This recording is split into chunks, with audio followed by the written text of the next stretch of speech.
Murdoch, who, is sanctioned by the Catholic Church, he's leading people to accept the wrong kingdom and the wrong God. He is New Age to the core. Mormonism and the New Age movement, they don't have a problem with each other, because they all say, we say the same things. We all believe in the same God. That's what they are. So that's Glenn Beck. Then we have Rick Warren. Now, some might say, well, Rick Warren, I used to like him. He's kind of gotten bad, or he started out good. Did he? Did he?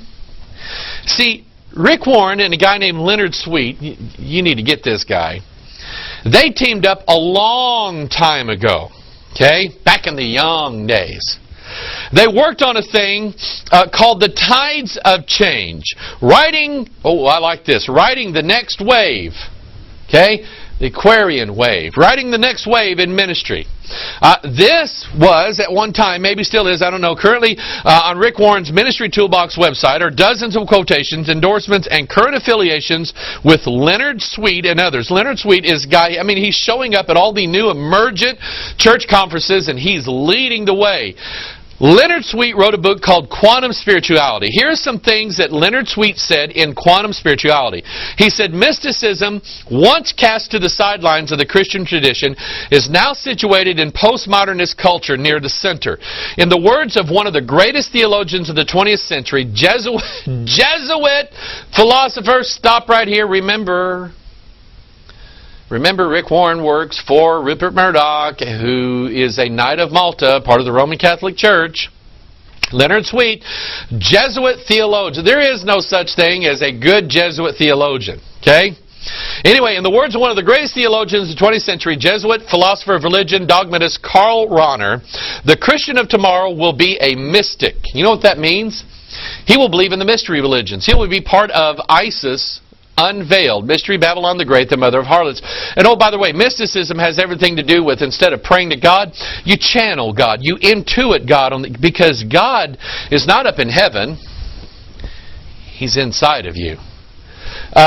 The Christian of tomorrow will be a mystic, one who has experienced something, he will be nothing. Mysticism is metaphysics arrived at through mind-body experiences. Mysticism begins in experience, it ends in theology. That is New Age doctrine to the core. He says the first of these 5 untheorized observations is that new light, that's the New Age term, new light embodiment, by the way, that's Lucifer, means to be, quote, in connection and information. Remember what Marilyn Ferguson wrote? With other Christians, deeper feeling and higher relating go together. The church is fundamentally one being, one person, one communion, whose cells, DNA, are connected to one another within the information network called the Christ consciousness. That's the New Age term for this whole Shambhala thing that everybody's going to awake to one of these days. He says, energy fire takes us into ourselves only that we might reach outside of ourselves. Metanoia is a decentering experience of connectedness and community. It is not an exercise in reciting what Jesus has done for me lately. Energy fire ecstasy, more a buzz than a binge, takes us out of ourselves literally. That's the meaning of the word ecstatic. Note, this ecstasy Sweet speaks of refers to the New Age ecstasy that occurs in an altered state of consciousness. Sweet goes on to say, a surprisingly central feature of all the world's religions is the language of light in communicating the divine and symbolizing the union of the human with the divine. Muhammad's light-filled cave, Moses' burning bush, Paul's blinding light, Fox's inner light, Krishna's Lord of Light, Baum's light-filled cobbler shop, Plotinus fire experiences, Bodhisattvas with the flow of Kundalini's fire erupting from their fontanelles, and so on. He mentioned the symbolizing of the union with the divine, of the human with the divine. That is what Masonry is about, the New Age movement is about. The sons of God mingling with the daughters of men. They, the iron kingdom, shall mingle themselves with the seed of men. That's what the union of the human and the divine is. The flow of Kundalini's fire. Kundalini teaches that you have a God inside of you. He's there. You just don't know it. And you need to do like 7 things to the 7 chakras of Kundalini. You need to bring this God out so you can live in a wonderful state of ecstasy and Shambhala and New Age peace. So Rick Warren started out hooking up with guys like Leonard Sweet and others, New Agers to the core.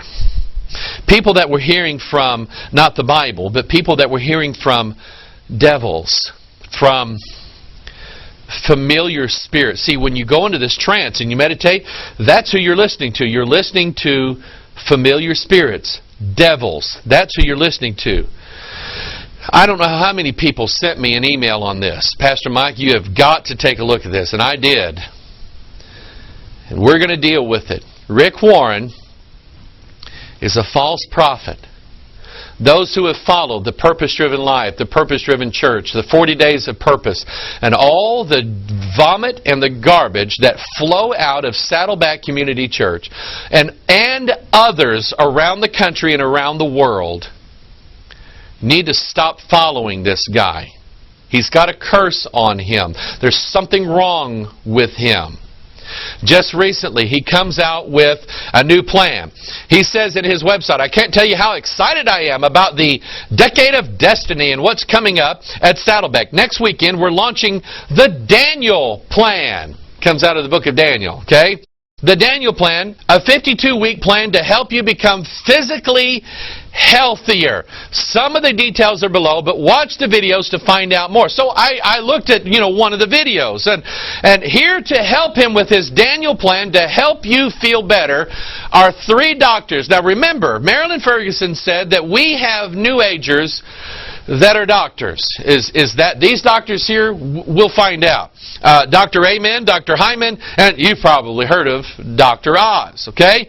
I looked at this, and he calls it God's prescription for your health. Now, he's not just saying, now this is just like generic principles, that'll help you be fit, so that you won't sweat a lot and breathe heavy when you walk upstairs. He actually says that this is God's prescription for it. So he's saying that if you worship God, do it this way. That's what he's saying. Okay? And in this video, it says get healthy, and there's a picture of an apple there. Now you might say, well, an apple a day keeps the doctor away. Maybe, but I do know that the New Age movement uses the apple as a symbol quite a bit. Now, the Bible doesn't say that it was an apple that Eve ate from, but the New Agers do. They say that it was an apple. They say that it was the apple of illumination. So we have a company. By the way, Steve Jobs is a New Ager, always has been. So he forms a company called Apple Computers. And his logo is an apple with a bite out of it. And he says, think different, because you need to be regenerated. Okay?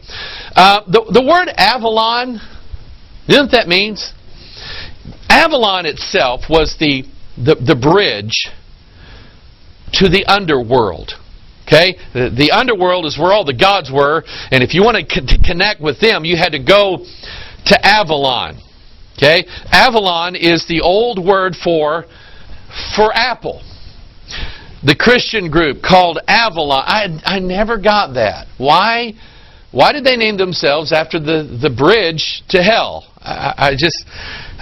Anyway, they've moved in. Okay? I often wondered a lot, why does the New Age movement use an apple for their symbol? And then it came to me.